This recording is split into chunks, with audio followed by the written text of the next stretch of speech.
Tell me, Maggie, a little bit about that transition for you, where you were hired at T-Mobile not to be the chief of staff, but something else.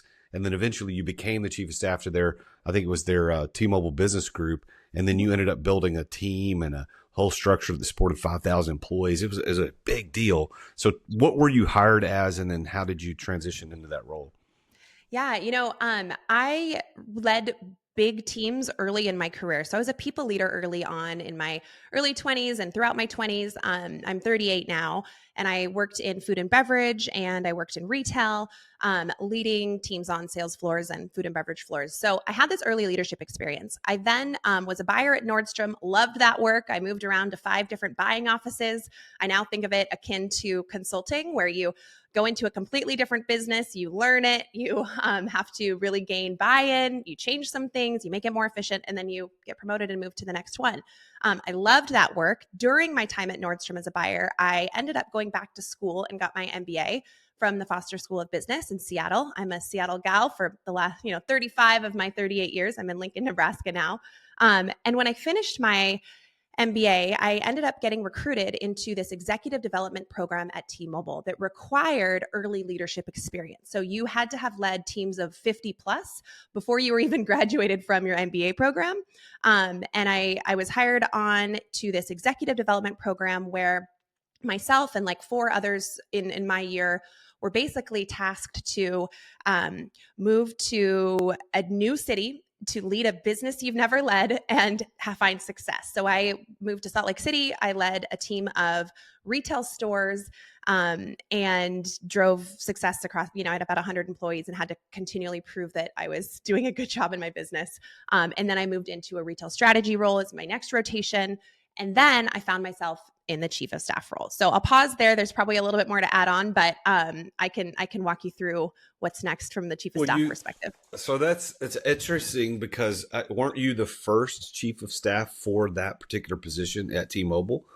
Yeah. So it was my first time being in a chief of staff role. I'd never heard of the role chief of staff. I heard things like driving alignment across the team and getting the leader's back office organized and reducing the chaos and ensuring that he's functioning higher and more capably than he ever has. And I'm like, ooh, those things sound cool. Not sure what a chief of staff is otherwise, but sounds great. So I ended up accepting that role after my rotation was done. It's chief of staff's a high trust role. So I'd already had a relationship with him in terms of like just a little networking and meeting through my interview process. And so that sort of helped me get in the door. And I was his first chief of staff. It was my first chief of staff role. I had the privilege of building an entire chief of staff team for his back office. So from business planning to engagements and events and communications and employee culture, I essentially built out many roles, responsibilities, templates, best practices, and all the things for his back office. And we were recognized. We did a really, really good job. And at that point, I was ready. I kind of had the entrepreneurial hat on after my MBA program. And I was trying to think, what could I do to build my own business?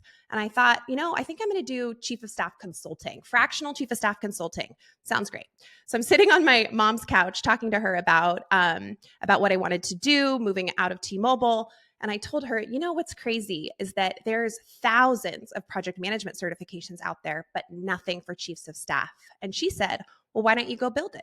So that's how Nova came about. I built a chief of staff certification course. Hey there, it's the real Jason Duncan. Thank you for watching this video. If you are an entrepreneur and you've ever thought about what it's going to be like when you get ready to exit your business, I'm the guy you want to follow. So make sure that you've subscribed to this channel and go check out the link in the description, therealjasonduncan.com. Check out the resources I've got for people just like you, as an entrepreneur who's trying to get his life back, get her life back, get your time and freedom back.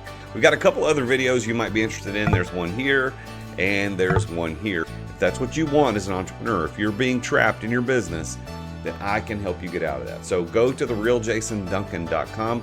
The link is in the description and check out one of these videos. I'll see you next time.